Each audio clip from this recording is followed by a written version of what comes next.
My career started not as a marketer. In fact, I never took a marketing class. I took what I was good at, which is telling stories with facts, very important for marketers, and created a career that spanned big companies like Oracle and Akamai, where I was the CMO, to small companies like Sensedia and Primo, all helping on high growth, adding value to customers, and having fun at the same time. Because at the end of the day, if it's not adding value, what good is it?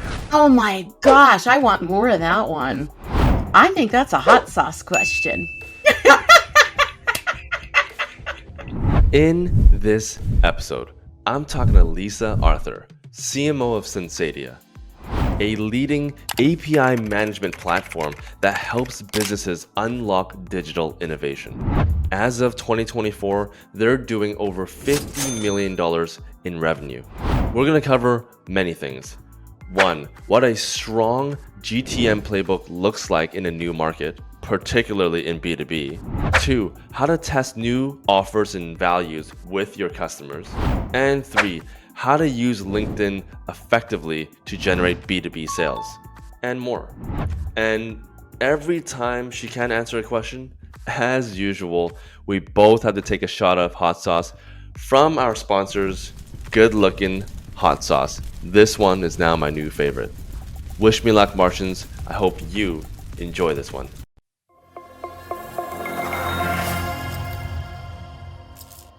Hello, Martians. Welcome back to another episode of Marketing on Mars.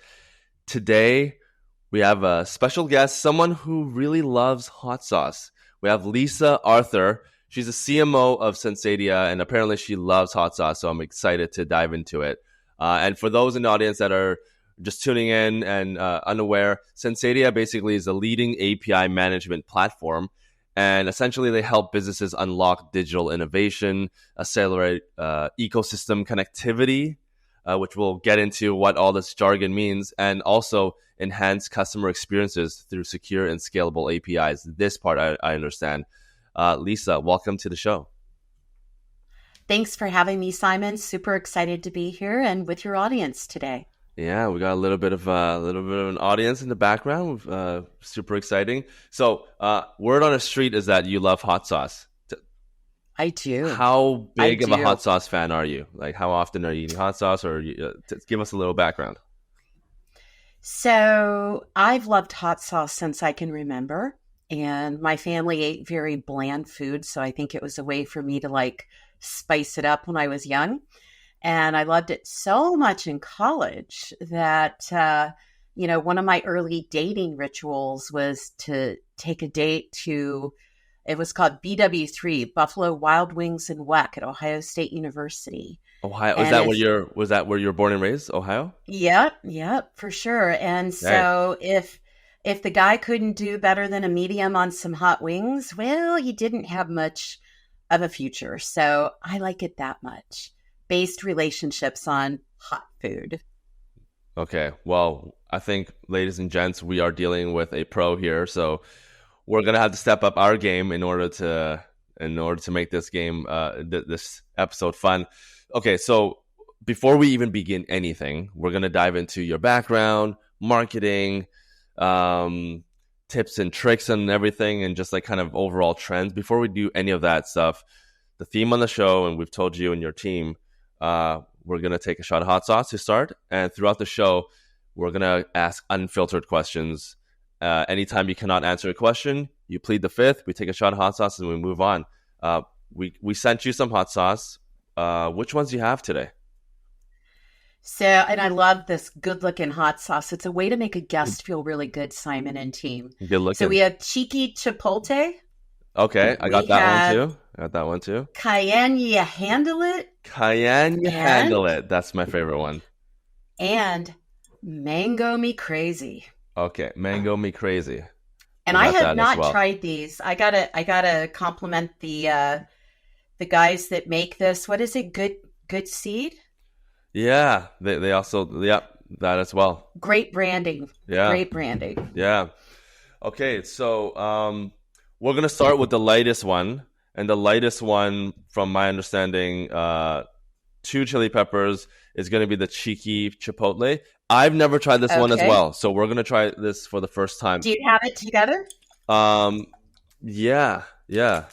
So All right. I'm just unwrapped it for the first Now, time. are you going to drink it out of the bottle like I saw you a couple episodes ago? I I'm so bad at this. At that, like if you do it, I'll have to do it with you. But I prefer to just like measure it. Well, Make I brought a crystal glass oh, that it's the last of its collection. But if I drink my bourbon out of crystal, I figure I should drink my might as hot sauce well, out of it might too. as well, So might as well. let's go. Okay, well, consider this a date.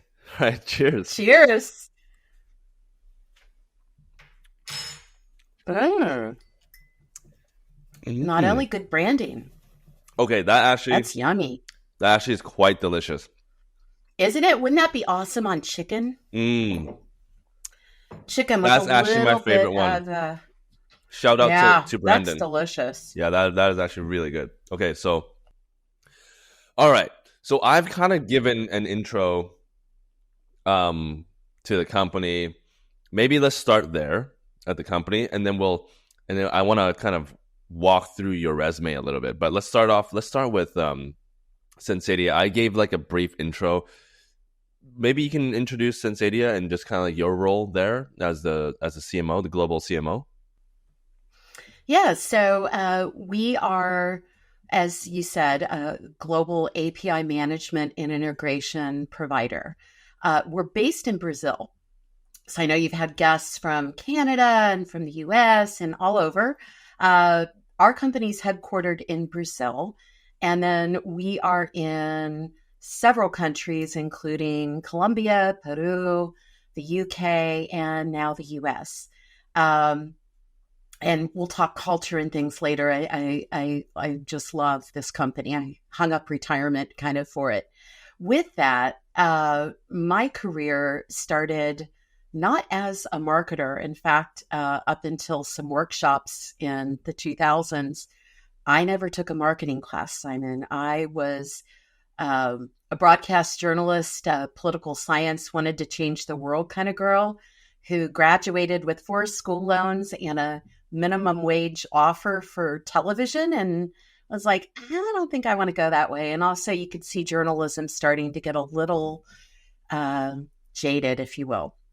So I took what I was good at, which is telling stories and telling stories with facts, very important for marketers, and created a career that spanned, you know, big companies like Oracle and Akamai, where I was the CMO, to small companies like Sensedia and Aprimo, all helping on high growth, adding value to customers, and having fun at the same time. So, Oracle, Akamai, Teradata, all big companies with a lot of small companies in between. Crazy. So you were in so I guess Oracle was one of your earlier positions, but before that you worked for Exact Software.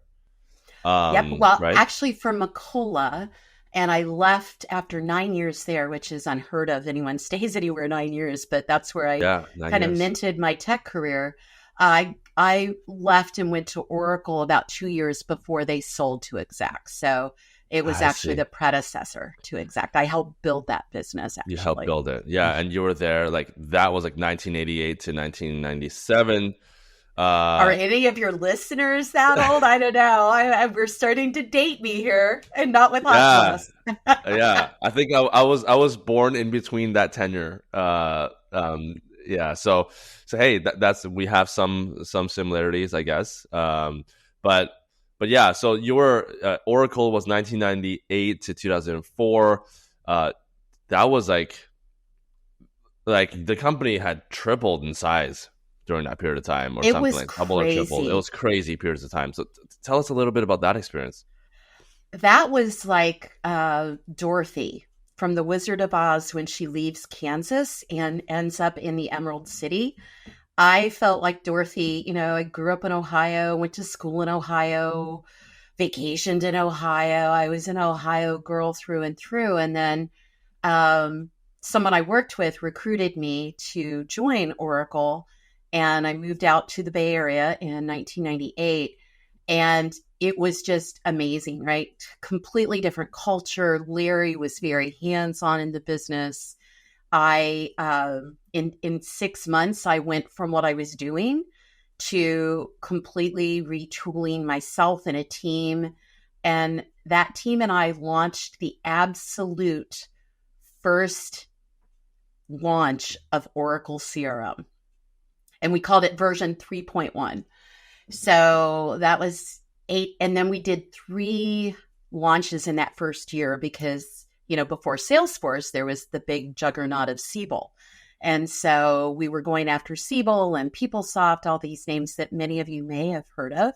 And so it was crazy and it was fun. And, one of the things I loved about it, and also Akamai, but that kept me at Oracle for so long, because nearly 7 years at Oracle is a lot in dog years. And it was because I was working with people that were the smartest in the industry. So I learned so much in that time there. Yeah. And so you went through the .com era where websites became a big thing, and it's CRM, all these new buzzwords. You kind of lived through it. Obviously, different times. Now that it's all about AI, how do you feel about where we are at now versus 1990s when things were, when CRM and all these like websites were growing? Like how would you describe what we're going through right now? Well, I think it's constant change and evolution in technology. And we're just seeing one more of those, tsunamis of change, which is AI. Other tsunamis have been CRM and, collaboration tools and HR software, right? Whoever would have thought we would have automated HR. So to me, AI is huge. And I've worked in it actually since 2019 when I was running my own advisory company and not working with Sensedia. I had a client from Berlin that is doing strategic procurement and AI-based sourcing. And so I learned about it early on. And, I'm a big advocate. We use it within Sensedia. We've released product with AI. But I'm also, in my age bracket, maybe, not cynical, but cautious. And just like every, Simon, new technology we get, and then it starts through that growth curve, there's always, it's going to change the world. And it does, but never in the way we expect it. I think we're going to see that same thing in AI. So I use it. I help my husband put his own model on his computer to use it. We use it at Sensedia, and we've built it in our products. I'm excited about it, but I think we all have to understand how can we drive value for our customers with it and not just, oh, it's cool. Because at the end of the day, if it's not adding value, what good is it? Yeah, no, that's true. I want to shift gears here a little bit and talk a little less about Sensedia and AI. But you wrote a book. You wrote a book called Big Data Marketing. Tell us about the book. What gave you the inspiration to write it? Maybe we'll start there. Okay. The book came out in 2013, and the genesis was Wiley, who is a well-known publisher, had seen me out. I was doing a lot of thought leadership, blogging for Forbes at the time, really trying to create a marketing revolution. This is, circa 2012, when tools were still in their infancy and marketing was making the change from, a lot of arts and crafts to, we're driving intelligently through data-driven marketing. And they called up and said, want to write a book. And I had been toying with a book for a while. And I was like, yeah, I do want to write a book. And I picked this topic because as a CMO, at companies like Akamai, which is now over 3 billion in size, it was much smaller when I went and helped drive that turnaround. Data was something that I had to learn to embrace. I grew up on the branding, corporate communication side. And, the numbers, the data were not core to my DNA.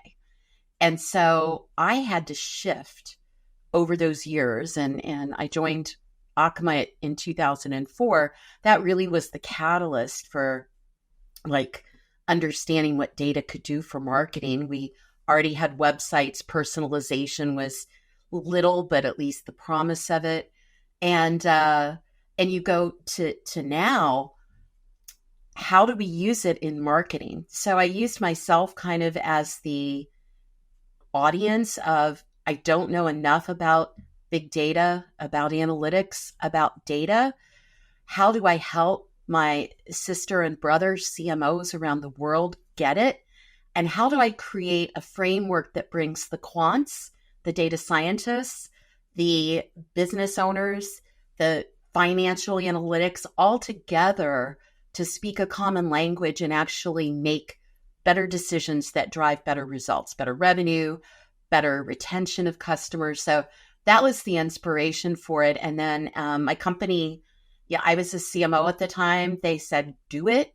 So I did it while working a full-time job in 4.5 months because Wiley felt this topic really, this is 2013, really needed to get out there. And so I worked with great organizations like the Red Cross and some of our partners at Teradata, Primo at the time, to write it. And ultimately didn't write it to make money, but again, to give back to marketers and the community. So all the money is donated still to this day to the American Red Cross. It did better than I think any of us expected. We did have a campaign around it that won awards because we were selling marketing software to CMOs and their teams. So it was very relevant, and it's not a product pitch kind of thing, but because I didn't want it to be that way, I donated all the money to the Red Cross to keep it clean.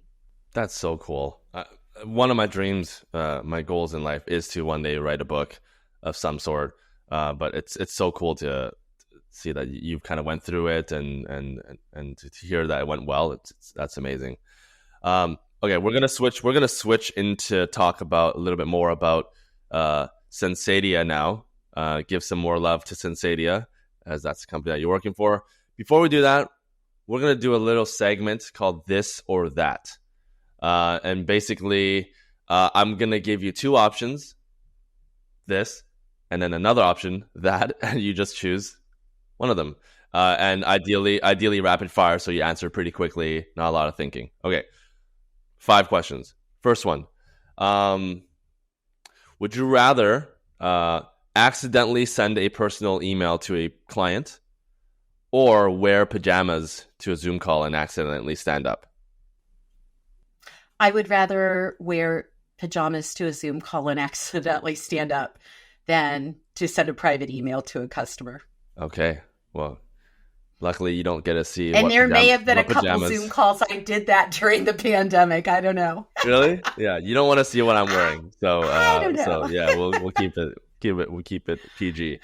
Pineapple on pizza or ketchup on pizza? Oh, that's a hard one. I'd have to go pineapple reluctantly.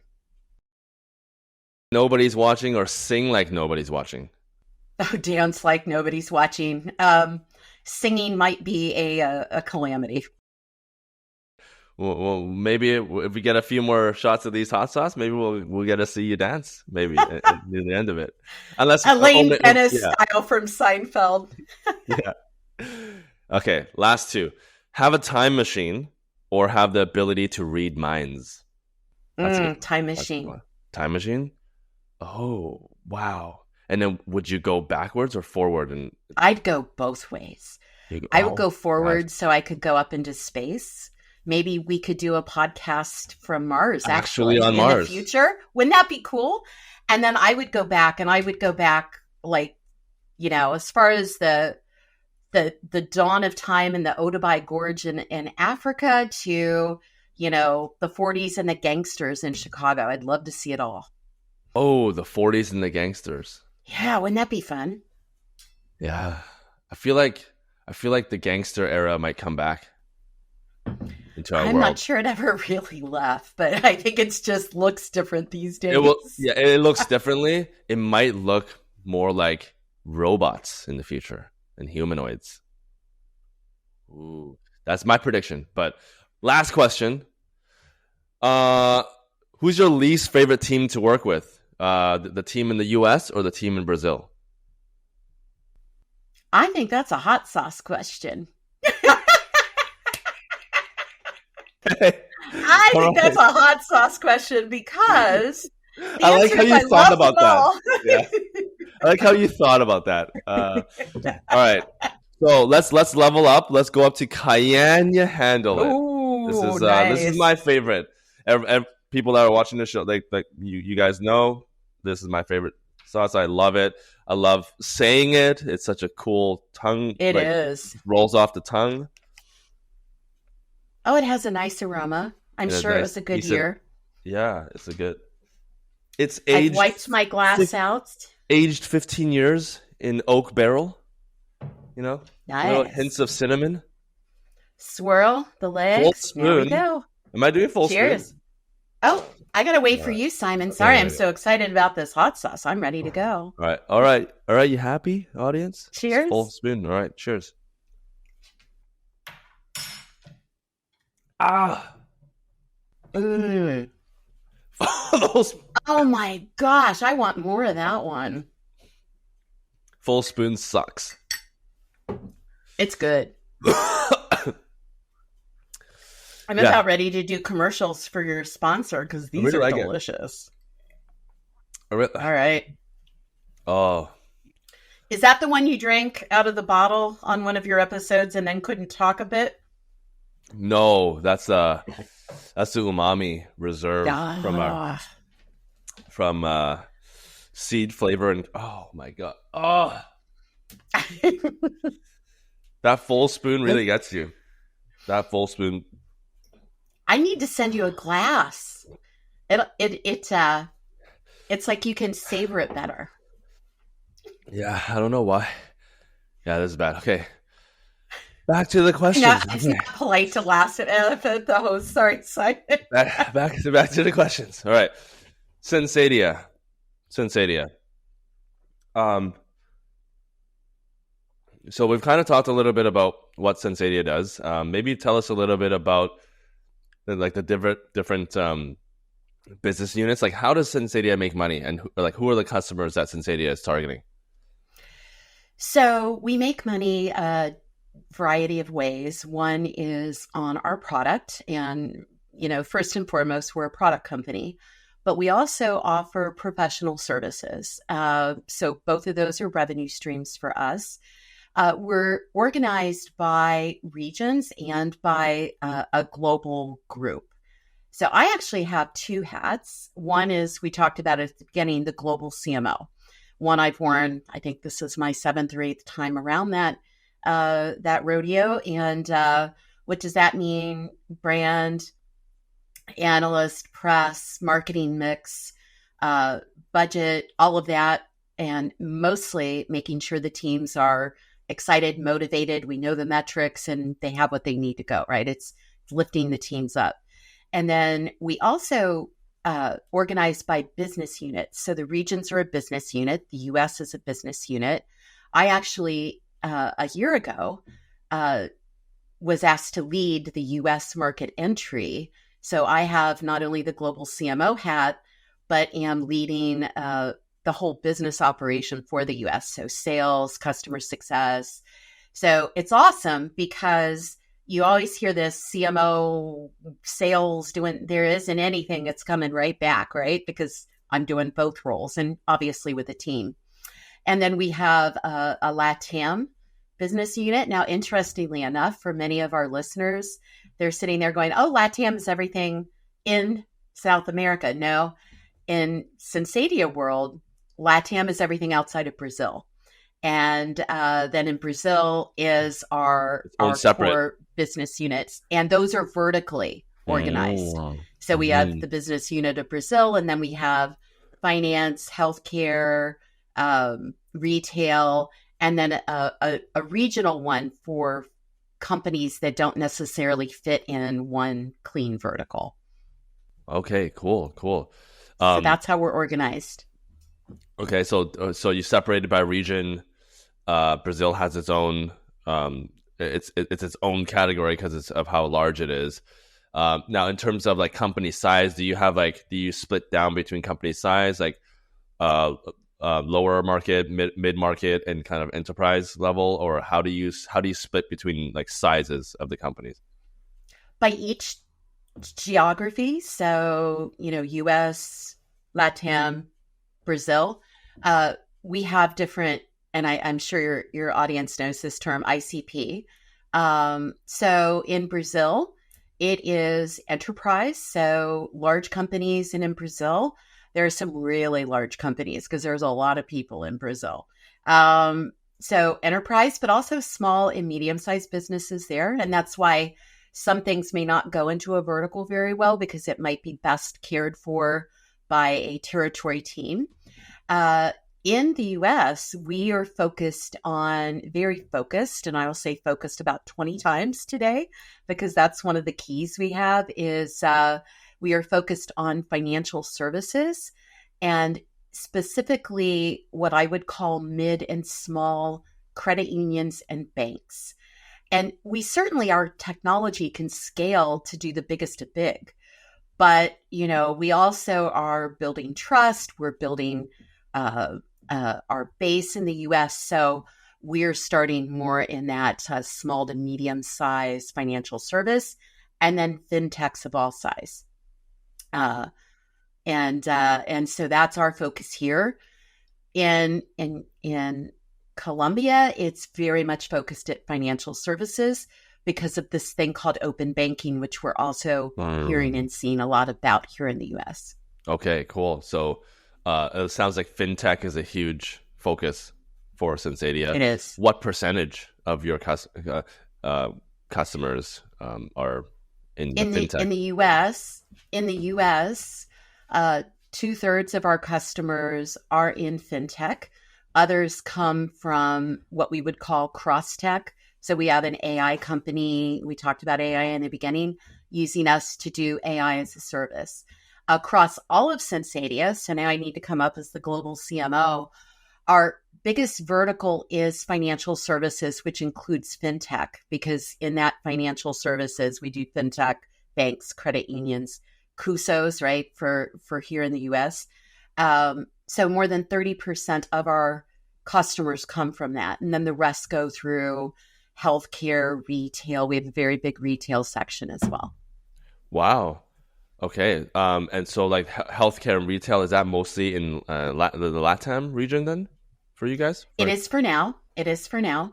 And because and one of the things that I love about being at Sensedia, and I can talk about my past, both as a CMO, but also as an advisor, when I was running my own advisory services, I've seen so many companies enter the US and fail. And I had one client, I won't say who, that was coming in from Germany. This is circa 2019, had hired the entire sales staff, a very large, expensive office in one of our top 10 cities here in the States, and had no business proposition, no value proposition, no sales tools, and they were fully loaded. And the board is sitting there going, now, when are those sales coming in? So at Sensedia, we've taken a very different approach to market entry. And so the US and Colombia are in two different stages, and Brazil in a third. So from a marketing perspective, we have to market and do everything differently with a global message, global brand, right? So that we get the scale, but each market is very different. And it's funny working in the past with a US headquarters, and this is my first role working for a company not based in the US as the CMO. It was always like US first, and it was very different, right? Oh, markets are different. Yeah, not so much, right? We just kept pushing. At Sensedia, we've got this three-prong approach to market entry. One is called discovery markets. The second is called validation markets, and the third are at scale markets. So the US is still in a discovery phase. So what we do is it's a different marketing mix, it's a different set of metrics that we go for. And then we have metrics that promote the market. We've seen that Colombia's been open longer, the US only about 2 years. Colombia recently got promoted. They've been there, I think, over 4 years now. And what that means is you change the investment strategy, you change the structure of the organization. Brazil is in an at scale model. So it's really fun, like navigating all those different market stages, but also having a discipline to like say no to this or yes to this because of the stage we're in. And it's one of the things I think has been for me really fulfilling after all the jobs I've had, to have this programmatic approach to making it successful. Now, was this something that you created yourself, or this was already in place from the previous Sensedia leadership and team with this three-pronged approach? It was in place, but what I brought in was the marketing playbook to enter the market. So there had been some learnings from earlier market entry, and those learnings, and this is a very growth-minded company. Our co-founders were both teachers, so professors actually, before they became co-founders. And so they'd instilled in all of us this growth mindset of learnings and tests. And so that was created before I became an advisor. I became an advisor, and I was an advisor actually 1.5 years before I formally joined, because I was running my own company and wasn't looking to work for one brand. And I did it because I have a playbook of market entry, and it fit very well in these different stages. And so that's what I've brought, and then now leading it in the US. Would love to talk about that. That would be a good segue. Before we do that, how much revenue does Sensedia do per year? So we've now crossed the 50 million mark in US dollars, and that is globally all up. And more than 20% of that, more than 20% of that is outside the US. Or not outside of the US, sorry, outside of Brazil. And yeah, 50 mil is quite substantial when you're in Brazil. Yeah. Okay. So that makes a lot of sense. That makes a lot of sense. Okay. Didn't get you with that hot sauce question. Cool. Actually, let's move over to a rapid fire round. Okay. That got me the last time. Got you last time, so maybe we'll try it one more time and see if we can get you again. All right. So very easy to understand. I'm going to ask you a question, and you answer really quickly within a second, and try to answer like 1 or 2 words, like just a quick answer. Okay. 5 questions. First question: what's the weirdest food you've ever cooked from one of your cookbooks? That's a good question. I would say for me it was weird skate. Skate, which is a type of fish? Is it? Okay, cool. Is it? You didn't actually cook a pair of skates. Audience, don't worry. No. Lisa's not crazy. She's not crazy. We are doing shots of hot sauce, but we're not crazy. Okay. We're not crazy. If you could instantly master one useless skill, it's not a useful skill, it's kind of useless, what would it be? One useless skill. I think, when you're on Instagram and you see these beautiful women and guys, and they've got that like chiseled look, I do not know how to do that and take a selfie. That's what I would love to do. The selfie. Yeah, it's quite... The selfie. Yeah. And I don't know how they do it. Every time I look like a turtle when I'm trying it, but... Nice. What does a turtle look like? What does a turtle look like? Can you please send us one of your selfies so we can confirm what a turtle looks like? Oh, those are in lock and key. All right. Simon, lock and key. Locked it. Okay, all right. 3 more questions. If you had to give a TED talk on something non-work related, what would it be?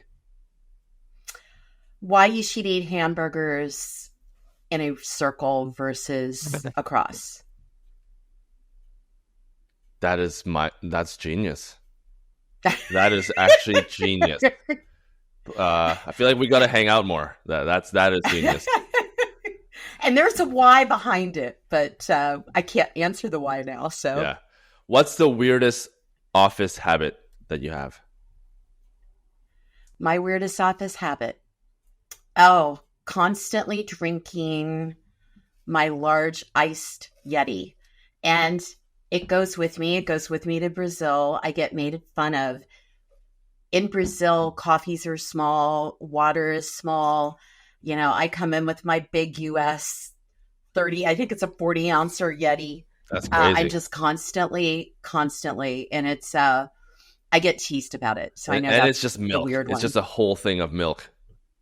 Audience, it's not water. It's just milk. Oh yeah, it's milk or water Yeah. for sure. Last question, and I really do hope you can answer this. You've worked with a lot of clients through your agency. Which is the least favorite client you've ever worked with, and you just would never work with them again? Now, when you say favorite client, is that currently or at any point At any in time? point, you just did not like working with them. And what is the name of that company and the social insurance number of that founder? I think you just got the third hot sauce. Okay, we got it. Because customers are gold, so there's no one I can throw under the bus. They're all And awesome. now They're all they awesome. are. So There's I'm no bad. gladly going to drink hot sauce to that one. Yeah, especially the ones that message you at 11 p.m. at nighttime. Ooh. Here, Mango Me Crazy, right? Ooh. Mango Me Crazy? Yeah. Okay. Now you've had this one, Simon. Is it spicy? It is spicy. I didn't eat a lot of food. For the audience that are grilling me right now, it's because I didn't eat any food today, and it's not good. I'm gonna use the washroom right after. All right. I'll go light. I'm gonna go light. Don't judge. Don't judge the size. All right. No judgment here.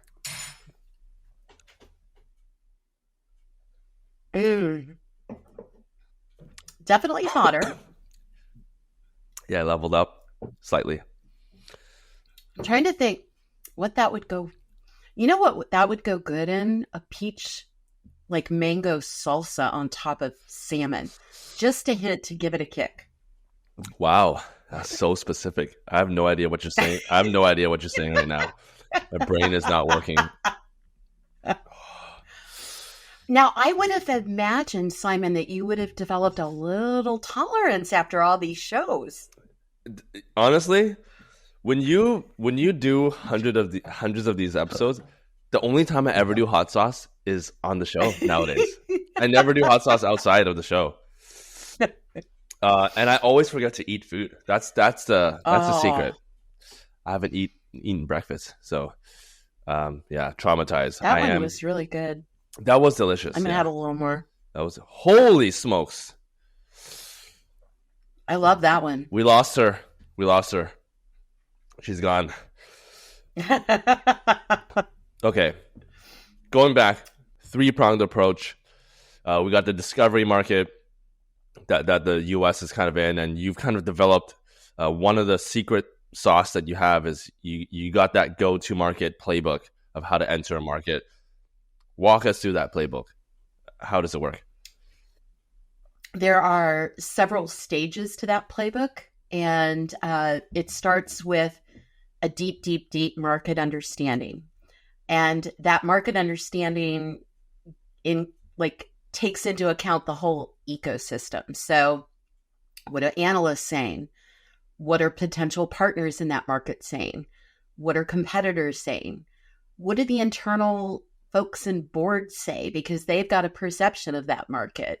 So really deep diving on that top level, and then developing hypotheses that you drill down into, right? So the first part of the playbook is that understanding the market, developing hypotheses, going further to narrowing the focus of where you want to start.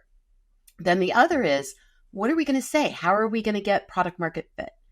And one of the things that is key in a discovery market, any of your startups out there are going through this. You don't have to call it a discovery market, but it's the changing of angles and testing, offers, value, message, and just continuing. I think of it as a Rubik's Cube. You just keep turning it until you get something set. And then the next is you got to hire a team. So what's the team composition?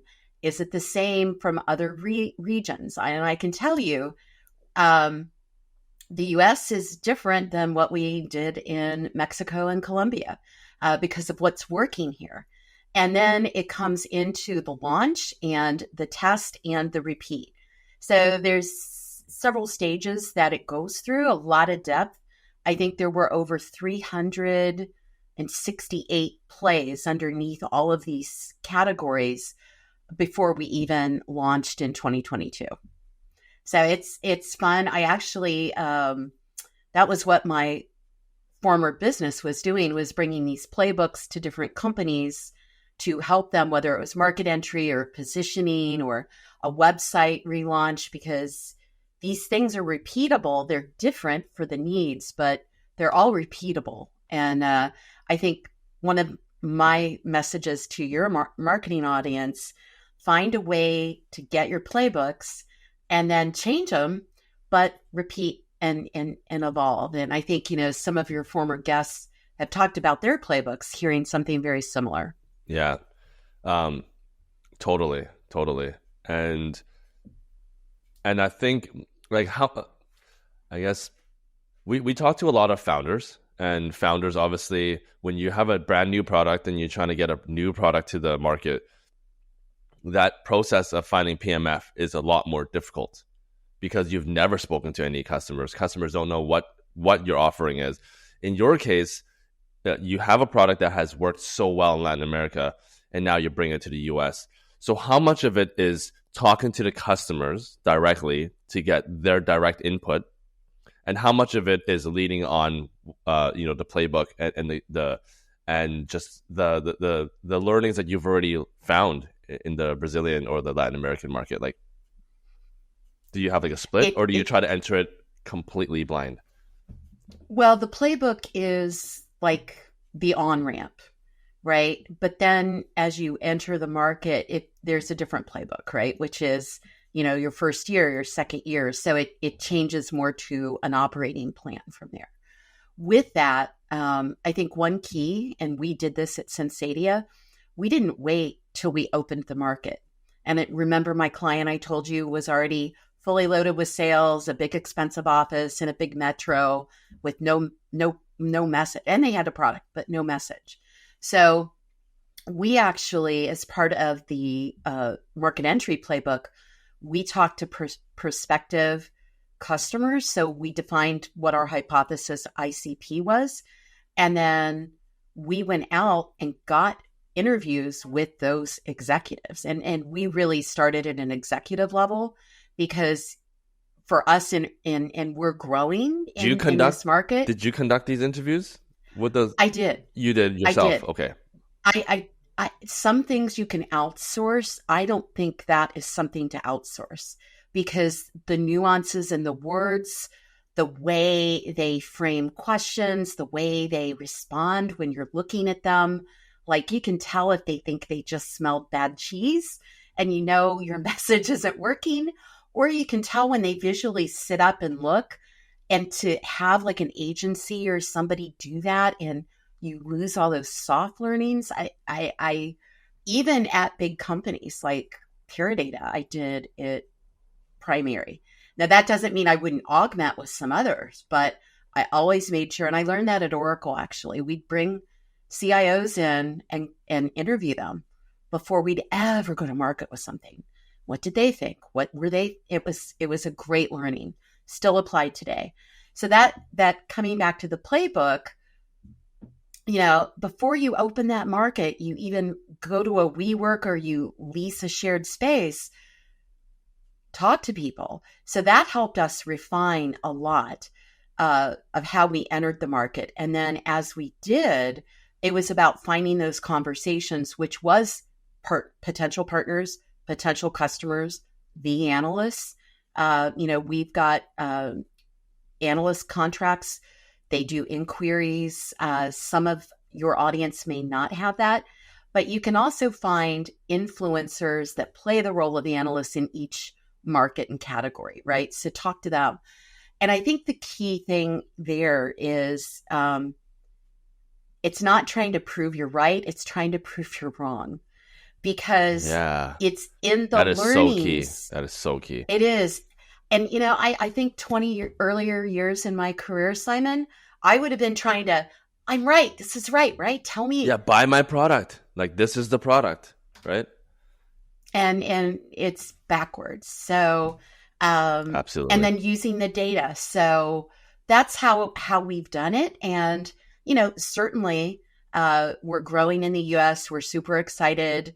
Open banking is on the horizon, which we know will also catapult us. We've seen our inbounds grow exponentially because this is a hot topic and it's got a lot at stake for banks and credit unions. So we'll apply all these learnings to the next market we enter in the future, which we're not ready to disclose yet. Oh, because I was just gonna ask that. I was just gonna ask that I question. kind of thought you might be coming there. I was just gonna ask what other markets are in the horizons aside from the U.S. and like any in Asia or Europe. Certainly, Asia and Europe would be growth markets, but there's also growth within the US of different industries. Oh, So remember, I talked about being very focused. So it could be any or all of those. any like ones that are coming up in the next 12 months? Growth in the US. So as we continue to win more financial services, retail would be because retail banking and retail have some common denominators. So that would be one. And then we continue to grow in what I call the cross tech. So what is cross tech? I mentioned one of our US customers, an AI customer. That to us is a cross tech. They build technology, but they're selling it B2B or B2C to others, right? And so that'll be a growing segment for us now. We take that opportunistically, but I can see leaning into both of those in the future, but only after we hit our goals on the financial services and fintech market. Yeah. Now, because so much of your business is B2B, how important is LinkedIn for you guys as a channel? It's a huge channel for us. Yeah. And what are you guys doing on LinkedIn? Like, what are some of the strategies that you guys are implementing on LinkedIn? So one is just executive networking. Oh, are you okay? All right. I just choked. I forgot how to drink water. Oh my goodness. I think that hot sauce is still having its What? day with you, Simon. We took hot sauce shots? I totally forgot. I don't remember. This is crazy. So, what were we talking about? LinkedIn strategies. LinkedIn strategy. So one is executive networking, right? And we've got a lot of founders. I'm not a named founder, but I serve as almost a founder here in the US. People want to talk to the senior level of organizations. So, reaching out and not doing it in, I'm trying to sell to you, right? One of the things people hate is, oh, hi, you've got an impressive background. Let me sell you something. And they might try to be a little more, but we can read through the lines. So it's not about that. The key is, if you do get that valued connection, are you adding value to that relationship through, and this is the second prong of our LinkedIn strategy, is thought leadership. So I think we've created over 40 blogs covering open banking, credit union trends, fintech accelerators, and how to avoid the pitfalls of scale issues for fintechs. a lot of blogs, a lot of uh, infographics, and posting those, but they aren't salesy. They aren't product based. And I think that's key. So if I've connected with somebody and they read a blog and they're getting some value out of that, they're going to read the next one and they're going to read the next one. And then when they have an issue about, let's say, open banking, I know Lisa's blogged about that or shared some blogs. Let me drop her a line.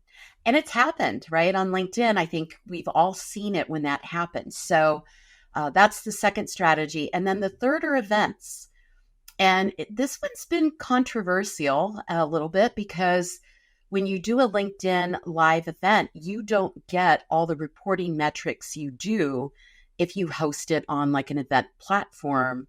But also, what you're not doing is reaching the customer where they are. So it comes back to the strategy. If you're adding value, then that person on the other end of that webinar is going to seek out more, right? They're going to opt into getting more value-based content. If they're not, well, then you've not been intrusive and they've done it where they're comfortable. So I'd say those are just, there's obviously a lot of underneath, but those are the three pillars of our LinkedIn strategy. I love that. I want to double click on your first point of connecting founders with founders. Double click on that first point, connecting with founders, and obviously in a non-transactional way, and not in trying to sell. I have two communities, and I'm just curious to hear your thoughts. I have two communities talking about founders. I have a community of founders. I travel between Vancouver, Toronto, Seattle, and San Fran hosting events for founders. Usually seed to Series A. So they've raised between $1 to $15 million. So very early stage. But I also have this community of Marketing on Mars guests like yourself, $50 million to $600 million in enterprise value. But they're CMOs. I feel that CMOs would love to connect with these founders, and founders would love to connect with these CEOs or CMOs, but just finding the right structure of connecting them. How would you go about doing it if you were to connect these two? That's a really good question. Yeah. I think you've got to make it low friction and something that is there's a value for everybody, like clear value. So the CMO connecting to the founder, what would be the value be there? What is the value to the founder, to the CMO? I know when I have met with founders, usually they're very hungry to learn about different product entries, about different marketing mixes, about social, about, right now, intent, right? How are you using intent data, that kind of stuff. If you are the founder to the CMO, I think like I learn from founders of how are they driving their sales organization, right? And again, my CMO hat's a little bigger than many, but I think all CMOs care about that. I think all CMOs care about learning from this founder what their pain points are. Even if it's not in what they market, it's learning a different industry, a different market segment. And it's always then, you bring it in, you zoom out and you say, is there anything to learn I can apply here? So how do you facilitate that in a way where it's low friction, super easy, and that value exchange is evident? I love that. So like leaders that are at the earlier stage, they have to be more frugal with their money. Maybe their marketing mix looks very different versus on the other end of the spectrum, $500, $600 million enterprise, their marketing mix looks very different and they have bigger budgets, but both have different challenges, and being able to learn from each other. That's key. How much money do you get paid as a CMO of Sensedia? Well, I think that might be a good hot sauce drink. Okay. Really? Yeah. Oh, man. I used to be a public company CMO where it was always published. I can tell you that's super creepy. Oh. So now that it's not published anymore, and can I pick one or do you want to pick for me? Um, let's you can choose. You can choose and I'll match you. I'll match you. All right. You're going to hate me for this, Simon. Don't do it. You're doing it? I'm doing Mango Me Crazy. All right. Big glass. All right. I may not drink all of that, but Oh. all right. Yeah. You ready?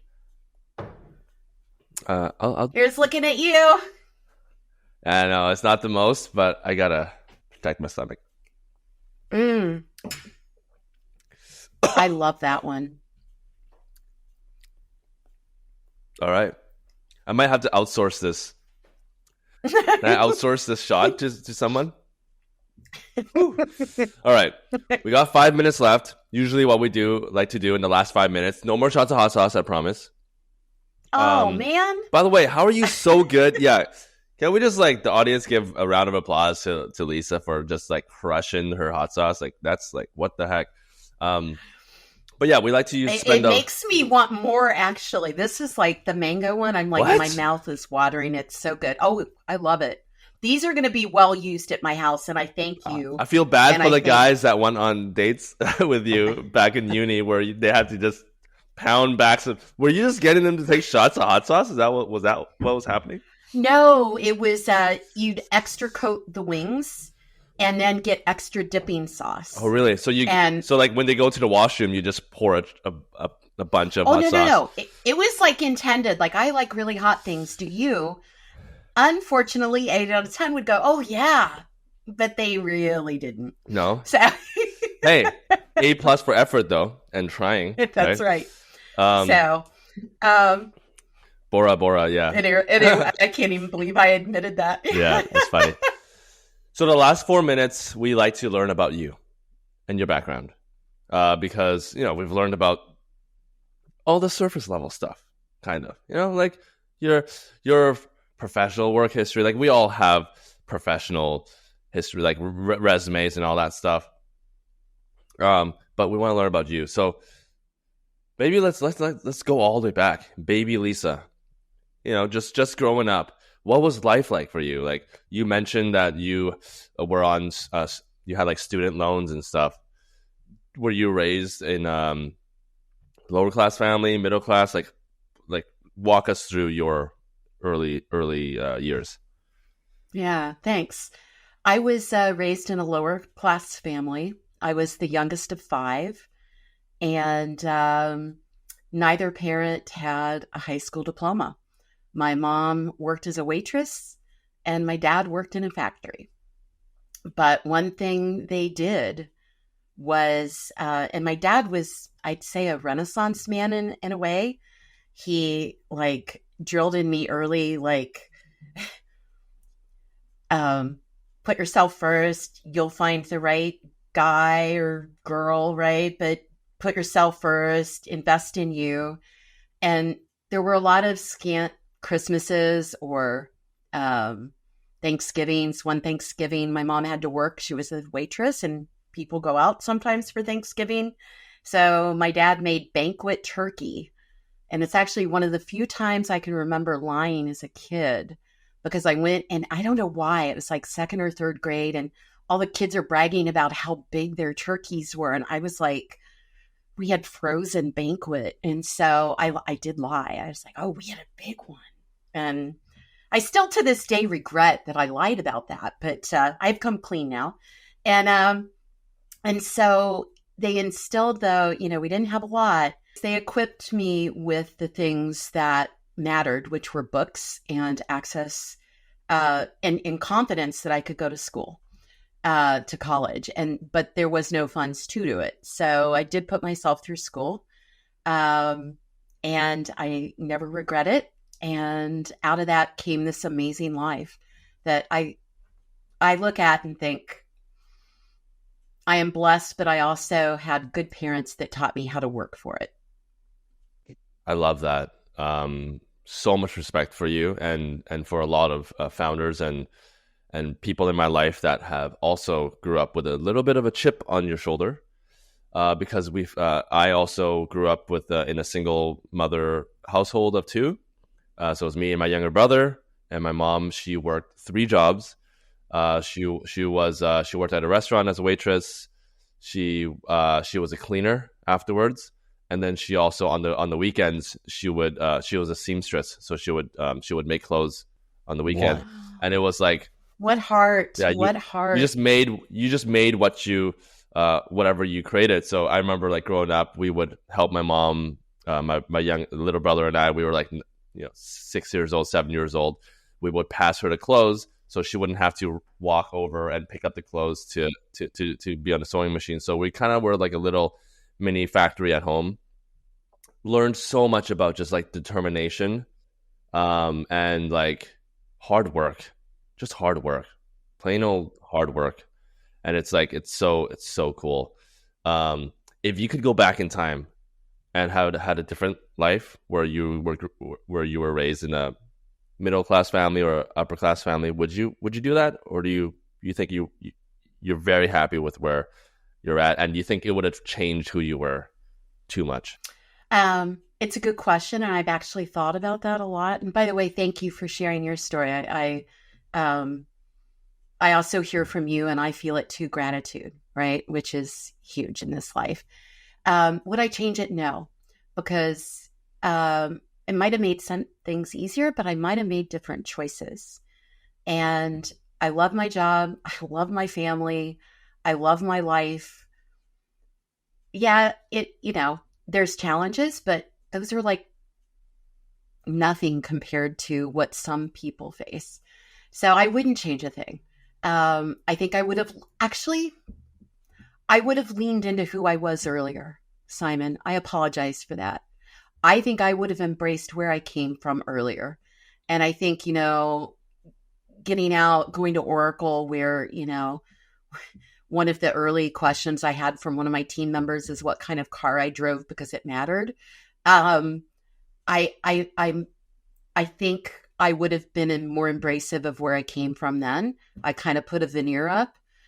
Age has a way of taking that veneer down. Um, so yeah, that's the answer. I would have just changed my reaction to it. Another thing that takes down veneers is hot sauce, and that's the reason why we bring on hot sauce, is so that we can just like embrace who we are. And similar to you, I struggled with that a lot, and which is why hot sauce for me has become a staple on the podcast and in life. It's just like a reminder to just have fun and just not worry about what the other person, like. Yes, you might choke on the hot sauce or whatever, but it's part of it, and just let it go. And I think, yeah, thank you so much for coming on and sharing your story. It's been awesome spending some time with you. Would love to do it in person at some point if we ever cross paths. But Well, I'm in Seattle, oh, you so are. let me know when you're. I am in Seattle, so let me know when you're around, and I'd love to, not buy you hot sauce. I promise. Yeah, yeah, yeah. No, But we could have a coffee or a lunch. I'd love that. And I just want to say I love what you're doing in prep for this show. I went through a lot of episodes, and I think you're helping marketers learn with fun and yeah. also with real people. So thank you for what you're doing, and it's been awesome being a guest. Yeah, awesome. Yeah, we'll definitely let's definitely catch up. I might, you know, going back to the founder CMO thing, I am in the process of planning something, potentially connecting founders and CEOs together for like a ski retreat of some sort or something. I don't know. I haven't thought about it. I haven't thought about the programming, but it's very good to hear your thoughts.